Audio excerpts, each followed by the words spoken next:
Morning बच्चों, कैसे हो।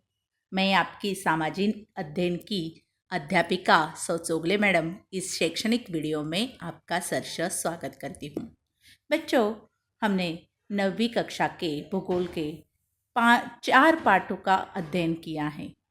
आज हम भूगोल का 5वां पाठ यानी कि वृष्टि यानी कि वर्षा, इस पाठ का अध्ययन करने जा रहे हैं। देखो बच्चों, वृष्टि यानी कि वर्षा, इसके बारे में थोड़ी हम जानकारी लेते हैं। बच्चों, आपको पता है कि संसार में केवल 2 ही ऋतु होते हैं। मानसून कितने होते हैं बच्चों? 2 ही। एक होता है शीतकाल और दूसरा होता है ग्रीष्मकाल। मगर हम भारत के रहवासी हैं। भारत और भारत के जितने भी पड़ोसी राष्ट्र हैं, इनमें 3 ऋतुएं होती हैं, यानी कि 3 मानसून होते हैं। एक होता है ग्रीष्मकाल, दूसरा होता है शीतकाल और तीसरा होता है वर्षा काल, यानी कि शीत ऋतु, ग्रीष्म ऋतु और वर्षा ऋतु। ऐसे 3 ऋतु वाला हमारा देश है। अब ये जो वर्षा है यानी कि जो वृष्टि है, ये वृष्टि की निर्मित कैसे होती है बच्चों? आप सभी जानते हैं, इसका 8वीं कक्षा में हमने अध्ययन किया है कि जैसे ही हमारे इस वातावरण में पानी की भाप होती है, इसका बाष्प में रूपांतर होता है। फिर ये बाष्प युक्त जो आकाश में बादल छा जाते हैं और उसका जब सघनीभवनीय क्रिया होती है तो उससे क्या मिलती है? तो वृष्टि मिलती है। ये निरंतर जो है, ये हमारे इस भूपृष्ठ के ऊपर जितना भी जल है, ज़्यादातर जल हमारा कौन सा है बच्चों? 70 कितने % है? सभी जानते हैं। हमारे इस भूपृष्ठ के ऊपर सबसे अधिक जल संचय कौन सा है? तो नमकीन वाला, यानी कि समुद्र महासागर में जो पानी होता है, ये पानी हमारे इस भूपृष्ठ के ऊपर सबसे ज़्यादा है। और कितना प्रतिशत पानी है ये? सभी जानते हैं। कितना बच्चों? 71%। 71% पानी है तो 29% बच्चों भूमि है, यानी कि ज़मीन है। तो इतना 71% के ऊपर जितना भी खारा पानी है और जितना भी नदी नाले हौद है, इसमें जितना भी मीठा पानी है, इसका क्या होता है? तो बाष्पीभवनीय क्रिया होती है। उसके पश्चात सघनीभवन क्रिया होती है। फिर हमें क्या मिलती है? वृष्टि। संसार में हमारे जो पानी है, ये संसार का पानी, मीठा पानी कितने स्वरूप में है? सभी जानते हैं, क्योंकि 8वीं कक्षा में हमने बताया आपको। कितना है बच्चों? बताओ तो सही। देखो बच्चों, हमारे यहाँ जितना भी प्राणी हैं, ये नमकीन वाला पानी 97% है और 2% हिम के स्वरूप में, यानी कि बर्फाच्छादित प्रदेश के रूप में ये 2% है। और 1% जो है वो वृष्टि के रूप में संसार को पानी प्राप्त होता है। तो आज हम वृष्टि, इस पाठ में वृष्टि कितने प्रकार की होती है, कैसे होती है, ये इसकी जानकारी हम लेने वाले। देखो बच्चों, आपके पाठ्य पुस्तक में कुछ चित्र दर्शाए हैं। इन चित्रों को आपको देखना है और उस पर आधारित एक क्वेश्चन दिया है, एक सेंटेंस दिया है। इसके ऊपर आपको क्या करनी है? चर्चा करनी है। तो देखो बच्चों, यहाँ पर घास के पत्ते नजर आ रहे और इस घास के पत्तों के ऊपर छोटे छोटे पानी के बूंदे नजर आ रही हैं। इन छोटी छोटी जो पानी की बूंदे हैं, वो ज़्यादातर हमें शीतकाल इस ऋतु में, यानी कि शीतकालीन ऋतु में दिखाई देते हैं। तो शीत ऋतु में ये बूंदे क्यों और कैसे आती है बच्चों? यहाँ पर आपको सवाल दिया है। क्या है कि घास के पत्तों पर जल की बूंदें कहाँ से आई होगी? तो बच्चों, बता सकते हैं आप, घास के पत्तों पर जल की बूंदें कहाँ से आई होगी? बिल्कुल, घास की पत्तियों पर हवा के बाष्प के कारण पानी आता है बच्चों। प्रातः काल में तापमान कम होने से घास की पत्तियां ठंडी हो जाती है और इसके कारण हवा की बाष्प का सघनीभवन की क्रिया द्वारा जल कणों में रूपांतर होता है और इस प्रकार से हमें घास के पत्ते के ऊपर ये इस प्रकार के पानी की बूंदें नजर आती हैं। देखो बच्चों, शीतकाल में जब हम मॉर्निंग वॉक के लिए निकलते हैं, तो जब घास के ऊपर से चलते हैं तो हमारी चप्पल पूरी की पूरी गीली हो जाती है। क्यों गीली हो जाती है? क्योंकि सब जगह ऐसे पानी की बूंदें छाई होती है और इसीलिए हमारी ये चप्पल जो है वो गीली हो जाती है। तो समझ में आया बच्चों? ओके। सेकंड यहाँ पर एक चित्र दर्शाया है कि कश्मीर में शीतकाल में सर्वत्र हिम दिखाई देता है। आप सभी जानते हैं कश्मीर का माहौल कैसा होता है, बहुत ठंडा होता है। वहाँ तापमान कैसे होता है, कम होता है। और शीतकाल में यहाँ तो हिमवृष्टि होती है और इसीलिए वहाँ पर सर्वत्र क्या दिखाई देता है, बर्फ दिखाई देता है। मगर यहाँ पर आपको आपके पाठ्य पुस्तक में एक सवाल दिया है। क्या सवाल दिया है? अपने परिसर में ऐसा हिम क्यों नहीं दिखाई देता? देखो बच्चों, हम महाराष्ट्र में रहने वाले लोग हैं और महाराष्ट्र में इस प्रकार का तापमान द्रवांक बिंदु के नीचे कभी जाता ही नहीं है और इसलिए हमारे इस परिसर में कभी इस प्रकार की हिमवृष्टि नज़र नहीं आती। तो हिमवृष्टि होने के लिए हवा की बाष्प का हिमकणों में रूपांतर होने के लिए तापमान का द्रवांक बिंदु से नीचे जाना आवश्यक होता है और ऐसी स्थिति में ही सघनन की क्रिया द्वारा बाष्प का सीधे हिमकणों में रूपांतर हो सकता है और हिमवृष्टि हो सकती है। मगर अपने परिसर में अर्थात महाराष्ट्र में तापमान कभी द्रवांक बिंदु के नीचे नहीं जाता है, इसलिए हमारे यहाँ हिमवृष्टि नज़र नहीं आती या हिमवृष्टि होती नहीं है। समझ में आया बच्चों? ओके। देखो बच्चों, यहाँ पर एक तीसरा दृश्य दर्शाया है। सामने देख सकते हैं आप कि जून से सितंबर में वर्षा होती है और वर्षा की बूंदें कैसे बनती होगी, यह आपको यहाँ पर एक सवाल दिया है।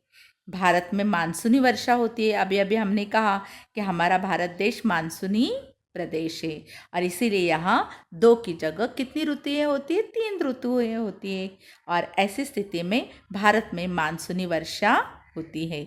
इसलिए जून से सितंबर में बारिश हमें यहाँ प्राप्त होती है। तो वर्षा की बूंदें कैसे बनती होगी बच्चों?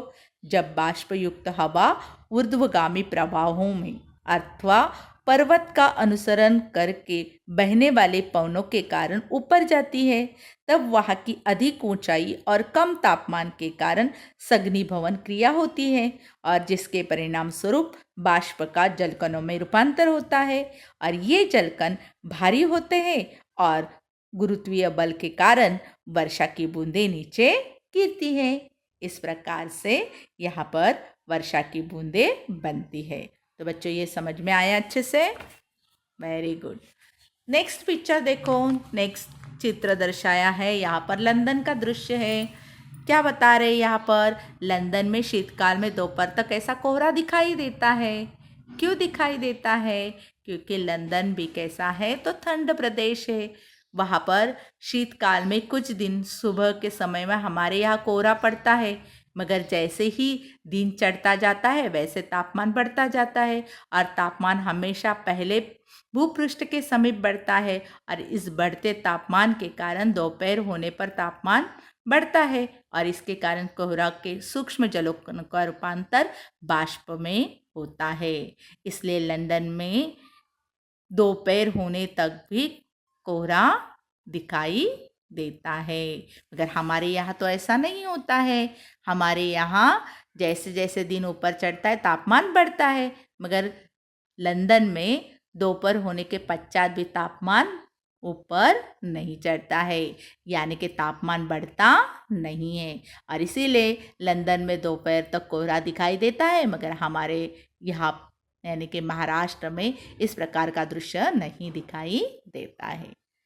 अगला चित्र है यहाँ पर ओले गिरने का। देखो, कुछ समय ओले पड़ने से खेती की फसलें नष्ट होती हैं। आज इस वर्ष में महाराष्ट्र में कई जगह पे ओले गिरे और किसानों का भारी भरकम क्या हुआ बच्चों? नुकसान हुआ। ओले हमेशा गिरते हैं क्या बच्चों? नहीं। यहाँ पर आपको प्रश्न पूछा गया है कि ओले हमेशा क्यों नहीं पड़ते हैं?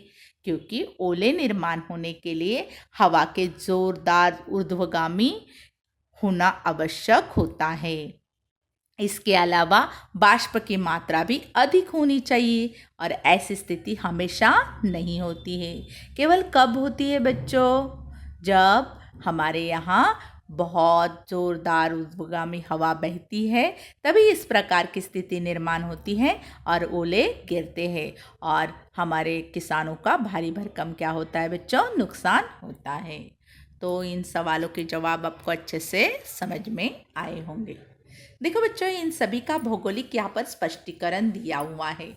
मैंने आपको यहाँ पर चित्र दर्शाए हैं कि हमारे यहाँ जो समुद्री जल है वो कितनी प्रतिशत है, हमारी ज़मीन पृथ्वी के ऊपर की कितनी प्रतिशत है। इसके बाद में वर्षा ऋतु का एक चित्र दर्शाया है। किसानों के खेत में जो ओले गिरे हैं उसका चित्र दर्शाया है। और जल चक्र कैसे होता है ये भी सघनीभवन, बाष्पीभवन ये क्रिया द्वारा दर्शाया हुआ है। देखो बच्चों, यहाँ पर पृथ्वी के पृष्ठभाग का 70.8% मानो 71% यहाँ पर भाग कैसा है, जलयुक्त है। पृथ्वी पर जल भंडार का वितरण असमान है। पृथ्वी पर जल भंडार का वितरण समान है क्या बच्चों? नहीं, कोई रेगिस्तानी क्षेत्र है तो कोई जलयुक्त क्षेत्र है। कुछ स्थानों पर भंडार बहुत सीमित रूप में है, कहीं पर बहुत अधिक मात्रा में है। उक्त चित्र में आकृति 5.1 के अनुसार हम विविध प्रकार के जल रूपों का अनुभव करते हैं। विभिन्न प्रकार के जल रूपों का हम क्या करते हैं तो अनुभव करते हैं। कैसे? जलवायु में, वायुमंडल में स्थित बाष्प के कारण जल रूप निर्माण होते हैं। जल रूप निर्माण होने का कारण क्या है बच्चों? क्योंकि वायुमंडल में क्या है, बाष्प है। क्योंकि इस 71% जो पानी है और जो मीठे पानी के स्वरूप में जो पानी बहता है हमारी इस पृथ्वी के ऊपर, इनका सूरज की भाप की वजह से क्या होती है तो बाष्प में रूपांतर होता है। इसी को हम बाष्पीभवन ये क्रिया कहते हैं। तो बाष्पीभवन क्रिया द्वारा यहाँ पर बाष्पयुक्त क्या बनते हैं, बादल बनते हैं। और तापमान जैसे ही कम होता है तो सघनीभवन क्रिया के द्वारा इसका जलकणों में क्या होता है तो रूपांतर होता है। और भारी भरकम होने के कारण और पृथ्वी के गुरुत्वीय बल के कारण ये सीधे भूपृष्ठ के ऊपर आने लगते हैं, तब ये वर्षा का रूप धारण करते हैं। जलवायु में होने वाले परिवर्तन के अनुसार निम्न प्रकार के आविष्कार दिखाई देते हैं। अब देखो, इस जलवायु में क्या है बच्चों, तो हमें बहुत सारे परिवर्तन दिखाई देते हैं। क्या क्या? जैसे फॉर एग्जाम्पल शीतकाल में प्रातःकाल ओस गिरती दिखाई देती है। अधिक ऊंचाई के प्रदेश में हिमपात होता दिखाई देता है। कुछ स्थानों पर वर्षा होती दिखाई देती है। कुछ प्रदेश में घना कोहरा छा जाता है तो कुछ प्रदेश में अचानक से ओले पड़ने की, यानी कि ओले की फसलें को क्षति पहुंचती हुई दिखाई देती हैं। तो ये सारे जो प्रकार है वो प्रकार क्या है बच्चों? तो जलवायु में स्थित ये बाष्प है। इस बाष्प के कारण ये विभिन्न रूप हमें दिखाई देते हैं। तो बच्चों, ये पॉइंट आपको मुझे लगता है अच्छे से समझ में आया। अब देखेंगे कि वृष्टि यानी क्या, किसे वृष्टि कहते हैं। बादलों से जमीन पर द्रव रूप या ठोस रूप में पानी की बौछारें होती हैं। हिम, ओले, बारिश, यह वृष्टि के प्रमुख क्या है तो रूप है। देखो बच्चों, वृष्टि यानी कि बादलों से जमीन पर द्रव रूप या ठोस रूप में पानी की बौछार होती हैं। अभी द्रव रूप यानी कि वर्षा, यानी कि जलकणों के रूप में, जल के बूंदों के रूप में जो पानी नीचे पृथ्वी के ऊपर बरसता है उसे हम क्या कहेंगे तो वर्षा कहेंगे, यानी कि पानी की बौछार होती है।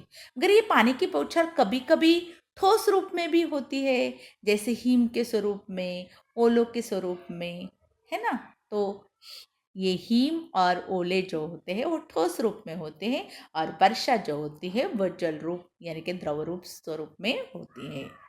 तो यहाँ पर हमने बहुत सारे चित्र आपको दर्शाए हैं, वृष्टि के विभिन्न रूप। यहाँ पर पहले चित्र में आपको हमने वर्षा दर्शाई है, इसके बाद में यहाँ पर ओले दर्शाए हैं, यहाँ पर हिमपात होता हुआ नज़र आ रहा है, यहाँ पर कोहरा छाया हुआ दिखाई दे रहा है। तो इस प्रकार से वृष्टि के विभिन्न क्या है बच्चों, रूप। कौन कौन से वृष्टि के रूप है? एक है हिम, ओले और बारिश। ओके, अब हिम के बारे में हम क्या करेंगे तो जानकारी लेने वाले हैं। बच्चों, यहाँ पर वायुमंडल में हवा का तापमान जब द्रवांक बिंदु से कम होता है तब हवा में स्थित बाष्प यानी कि भाप सीधे हिमकणों में परिवर्तित हो जाती है। इस प्रक्रिया को सघनन कहते हैं। देखो बच्चों, सघनन किसे कहते हैं? तो वायुमंडल में हवा का तापमान जब द्रवांक बिंदु से कम होता है, यानी कि तापमान इतना कम हो जाता है कि 0 डिग्री सेल्सियस से भी कैसा होता है तो माइनस हो जाता है। और ऐसी स्थिति में जो भाप होती है, यानी कि जो बाष्प होता है, उसका सीधे सीधे हिमकणों में रूपांतर हो जाता है। और इस प्रक्रिया को ही हम क्या कहते हैं? सघनन क्रिया कहते हैं।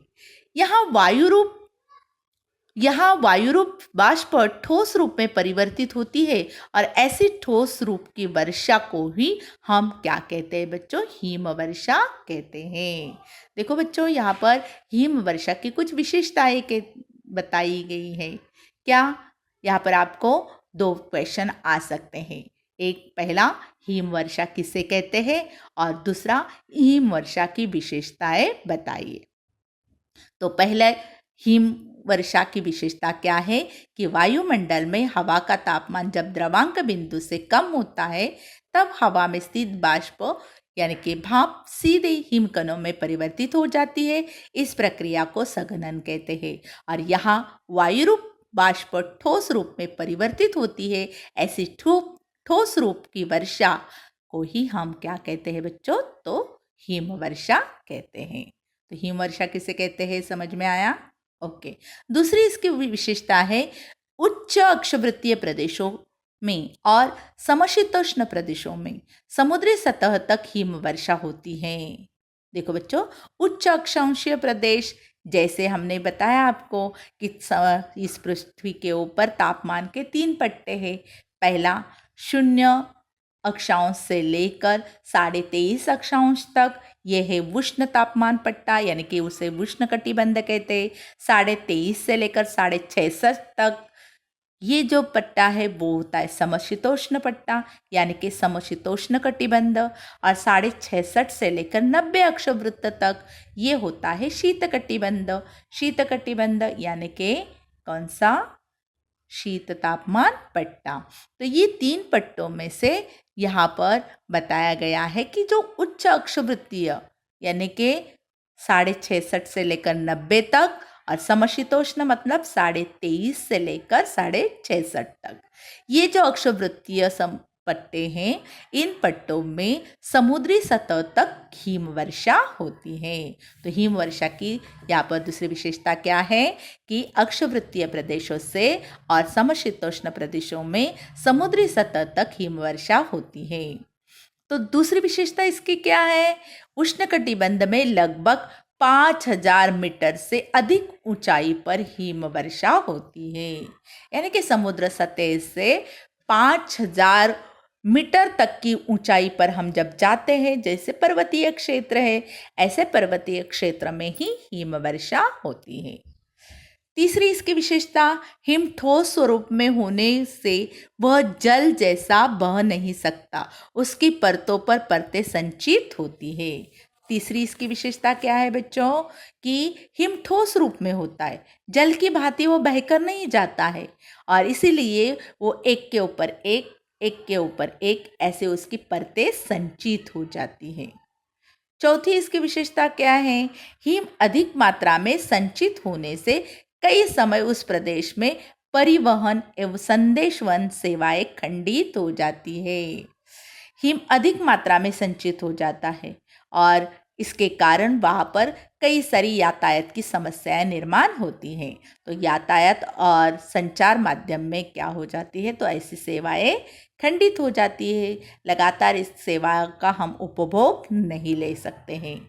अगली 5वीं इसकी विशेषता है, हिम प्रदेश में लोगों को हिम बाधा होने से हमेशा सावधान रहना पड़ता है।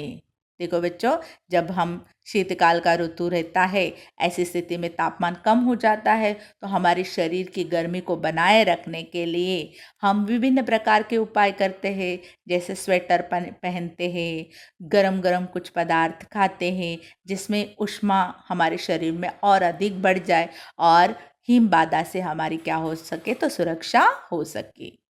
हिम पिघलने से इस प्रदेश को जल मिलता है। हिम पिघलने से इसकी छठवीं विशेषता क्या है कि ये जो हिमाच्छादित प्रदेश होते हैं यहाँ पर हिम पिघलने से ही उनको क्या मिलता है, तो जल प्राप्त होता है। सातवीं इसकी विशेषता क्या है, हिम भुरभुरे और अपारदर्शक होते हैं। हिम कैसे होते हैं बच्चों, भुरभुरे होते हैं और अपारदर्शक होते, जिससे आर पार कुछ भी दिखाई नहीं देता है। मगर बर्फ की तुलना इससे करेंगे तो बर्फ कैसा होता है बच्चों, एक संध होता है और वो पारदर्शक होता है।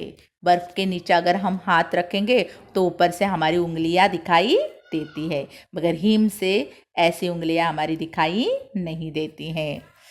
तो यहाँ पर इस प्रकार से हमने हिम इस पाठ मुद्दे की जानकारी हासिल की।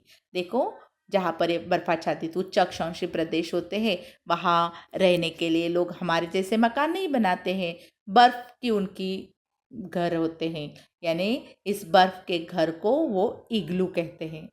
देखो बच्चों, एस्किमो नामक प्रजाति के लोग इस प्रकार के इग्लू में क्या करते हैं, रहते हैं।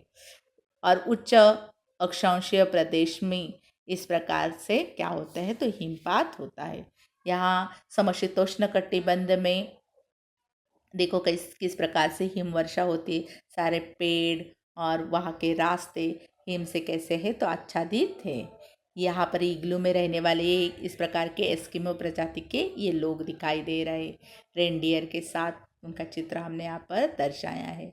और आपने और एक पॉइंट देखा था, उसकी विशेषता देखी थी कि जो उष्णकटिबंधीय प्रदेश होते हैं वहाँ पर 5000 मीटर से अधिक ऊंचाई ये पर्वतीय क्षेत्र, यहाँ पर पर्वतीय क्षेत्र में क्या होती है, तो हिमवर्षा होती है। तो बच्चों, हिम ये पाठ मुद्दा आपको अच्छे से समझ में आया होगा।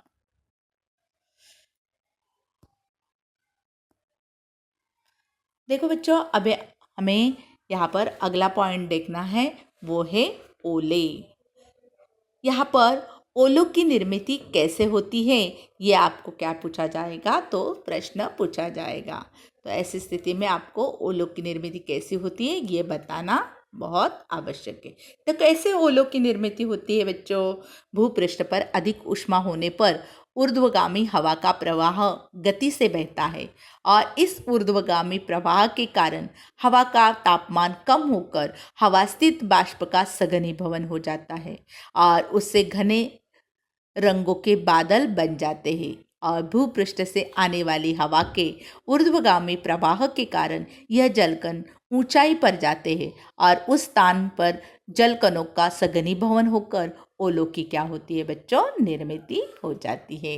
देखो बच्चों, सबसे ज़रूरी ओलों की निर्मित के लिए क्या है, तो भूपृष्ठ पर अधिक ऊष्मा होना बहुत आवश्यक है।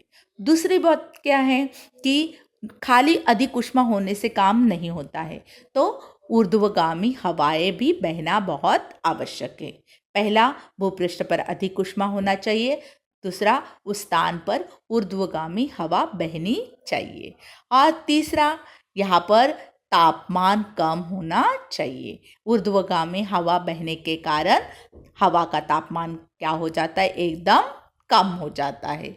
अस्थित तापमान का बाष्प का सघनीभवन होता है। जैसे ही तापमान कम हो जाता है तो हवा में जो बाष्प होता है इस बाष्प का सघनीभवन होता है और सघनीभवन होने के कारण इसमें भूपृष्ठ में आने वाली हवा के ऊर्ध्वगामी प्रवाहों के कारण जलकण ऊंचाई पर जाते हैं।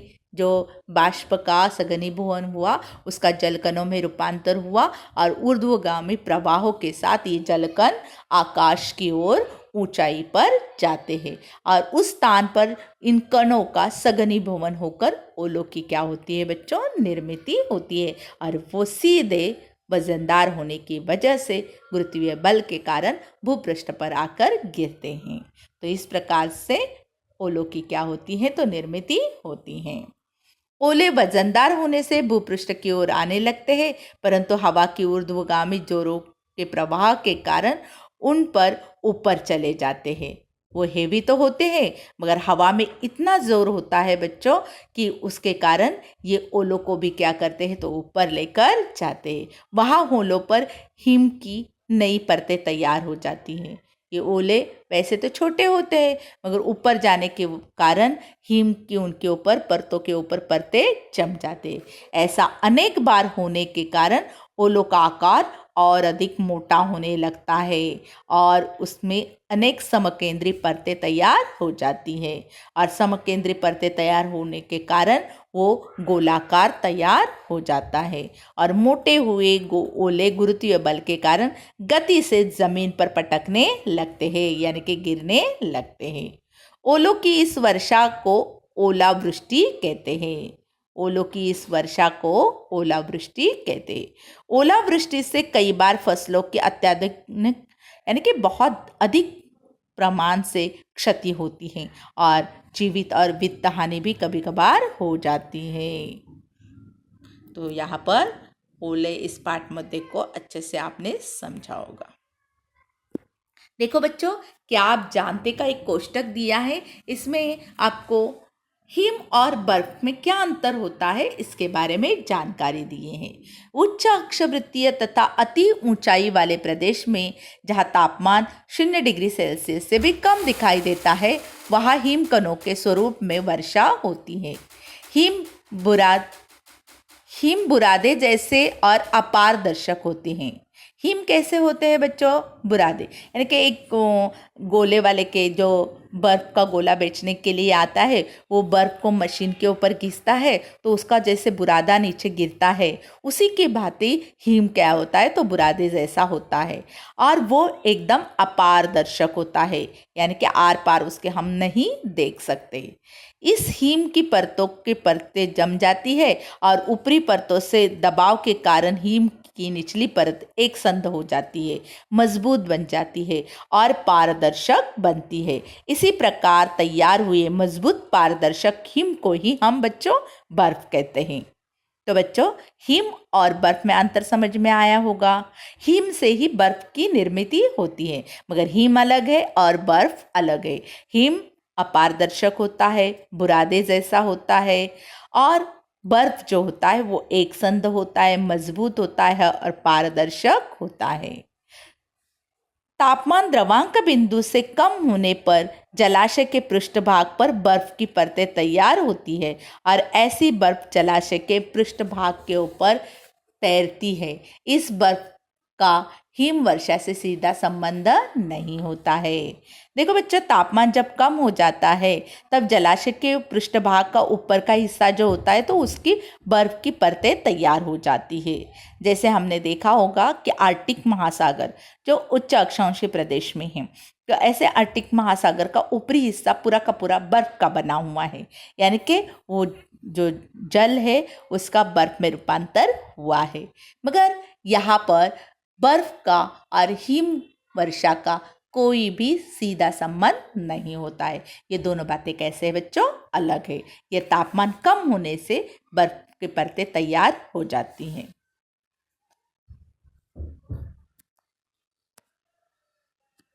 चलो बारिश करेंगे। देखो बच्चों, आपके पाठ्य पुस्तक में आपको एक क्या दिया है तो प्रयोग करने के लिए दिया है कि बारिश कैसी होती है। ये हम अपने घर में भी क्या कर सकते हैं तो प्रयोग के द्वारा देख सकते हैं।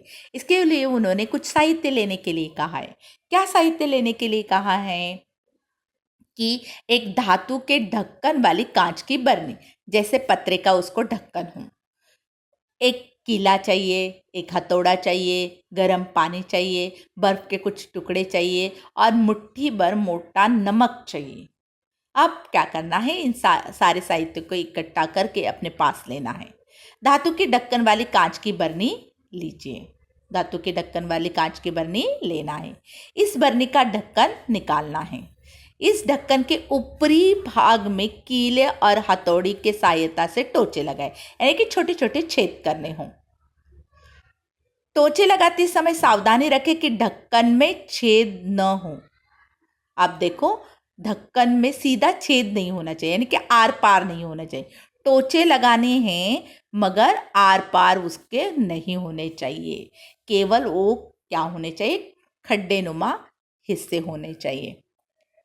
बरनी में 1/3 भाग का बाष्पयुक्त पानी यानी कि उबला हुआ नहीं भरिए। बरनी में 1/3 भाग तक बाष्पयुक्त पानी, उबला हुआ नहीं, यानी कि गर्म थोड़ा। अब कांच की पानी बरनी पर टोंचे लगाया हुआ ढक्कन कसकर लगाइए। अब जब पानी भरने के पश्चात आपने जो उस ढक्कन को टोंचे लगाए, उसको एकदम टाइट करके क्या करना है, तो बंद करना है। बरनी से जल का बाष्प बाहर ना आए, इससे हमें क्या करनी है, तो सावधानी रखनी है। अभी कोई भी भाप जो है वो वहाँ से बाहर नहीं आनी चाहिए। इतना कस कर उस बरनी का ढक्कन आपको क्या करना है, तो बच्चों लगाना है। बरनी के ढक्कन पर बर्फ के टुकड़े, मुट्ठी भर मोटा नमक और थोड़ा सा पानी डालिए। बरनी के ढक्कन के ऊपर अब क्या करना है, तो बर्फ के टुकड़े रखने हैं और मुट्ठी भर मोटा नमक रखना है और थोड़ा सा उसके ऊपर पानी डालना है। अब देखो बच्चों कि यहाँ पर क्या नज़ारा नज़र आता है। कुछ देर में उससे हमें पानी की बूंदें नीचे गिरते हुए नजर आएंगे। देखते ही इस प्रयोग का भौगोलिक स्पष्टीकरण क्या है। बरनी के ऊष्म पानी के कारण बाष्प हल्की होने से ऊर्ध्वगामी दिशा में जाती है। ऊर्ध्वगामी दिशा में यानी कि ऊपरी हिस्से में, यानी कि बरनी के ढक्कन की ओर जाने लगती है। बरनी पर धातु का ढक्कन कसकर लगाने से पानी का जो बाष्प है वह बरनी के बाहर नहीं जा सकता है और बरनी के ढक्कन पर बर्फ रखने के कारण बाष्प का क्या हो जाता है, तो सघनीभवन हो जाता है। परिणामतः बाष्प से तैयार क्या हो जाते हैं, तो जलकण हो जाते हैं और ये जलकण ढक्कन के भीतरी भाग में जम जाते हैं। धातु के ढक्कन पर लगाए हुए टोचे के कारण ये जलकण इकट्ठा होकर बूंदों के रूप में नीचे गिरने लगते हैं। देखो बच्चों कि ये जो छोटे छोटे हमने छेद किए हैं, छेद आर पार नहीं मगर छोटे छोटे खड्डे नुमा वो छेद किए हैं, उसमें वो बाष्प क्या हो जाता है, तो संग्रहित हो जाता है। उसमें वो जलकण क्या हो जाते हैं, तो संग्रहित हो जाते हैं और इन जलकणों को एक बूंदों का रूप प्राप्त हो जाता है और ये बूंदे थोड़ी समय में नीचे गिरने लगते हैं। तो वर्षा के समय वायुमंडल में ऐसी ही क्रिया घटित होती है। तो बच्चों वर्षा कैसे होती है, इस प्रयोग के द्वारा हमने जानकारी ली है। अब हमने पहला प्रकार देखा हिम, दूसरा प्रकार देखा ओला और तीसरा प्रकार है ये है वृष्टि। तो वृष्टि यानी क्या, वर्षा की निर्मित कैसे होती है, ये सवाल आपको 2 अंक के लिए पूछा जाता है। हमें पानी मुख्यतः वर्षा के रूप में उपलब्ध होता है। बाष्पयुक्त हवा ऊंचाई पर जाने से हवा का तापमान कम होता है और हवा में स्थित बाष्प का सघनीभवन होता है और उस कारण तैयार हुए जलकण और हवा में स्थित धूलिकण इकट्ठे होकर बादल तैयार हो जाते हैं और बादलों में स्थित जलकण आकार से मोटे होने लगते हैं और यह मोटे जलकण हवा में तैरना संभव न होने के कारण जलकणों की वर्षा के रूप में वृष्टि हो जाती है। तो बच्चों वर्षा कैसी होती है या वर्षा की निर्मित कैसे होती है, देखो बच्चों सबसे पहले यहाँ पर वर्षा होने के लिए बाष्पयुक्त हवा होना बहुत आवश्यक है। ये बाष्पयुक्त हवा क्या हो जाती है, तो ऊपर चली जाती है और ये जब बाष्पयुक्त हवा ऊपर जाती है तब वहाँ पर तापमान कैसे हो जाता है, कम हो जाता है। क्योंकि आप जानते हैं समुद्र सतह से जैसे जैसे हम ऊपर जाएंगे वैसे वैसे तापमान क्या हो जाता है बच्चों, कम होता जाता है। तो हवा में स्थित बाष्प का सघनीभवन होता है। जैसे ही बाष्पयुक्त हवा जब ऊपर जाती है तो उसका सघनीभवन ये क्रिया हो जाती है कम तापमान होने के कारण और उसके कारण इस बाष्प का जलकणों में क्या होता है, तो रूपांतर हो जाता है। हवा में स्थित जो धूलकण होते हैं ये इकट्ठे आते हैं और उसके क्या तैयार हो जाते हैं, तो घने बादल तैयार हो जाते हैं और बादलों में स्थित जलकण आकार से मोटे होने लगते हैं और ये मोटे जलकण हवा में तैरना संभव नहीं होता है वजन होने के कारण और इसीलिए ये अधिक वजन वाले जो जलकण होते हैं वो जलकण वर्षा के रूप में, वृष्टि के रूप में भूपृष्ठ के ऊपर बरसने लगते हैं। तो इस प्रकार से क्या होती है? तो वृष्टि होती है। यहाँ तक हम यह पाठ क्या करते हैं बच्चों? ख़त्म करते हैं। अगले पार्ट में इसका आगे का पाठ हम देखेंगे। इसमें हम देखेंगे कि वर्षा के कितने प्रकार होते हैं, कौन कौन से प्रकार की वर्षा होती है और कौन कौन से प्रदेश में किस प्रकार से इस वर्षा होती है, इसकी जानकारी हम लेने वाले। ओके बच्चों, तब तक के लिए गुड बाय।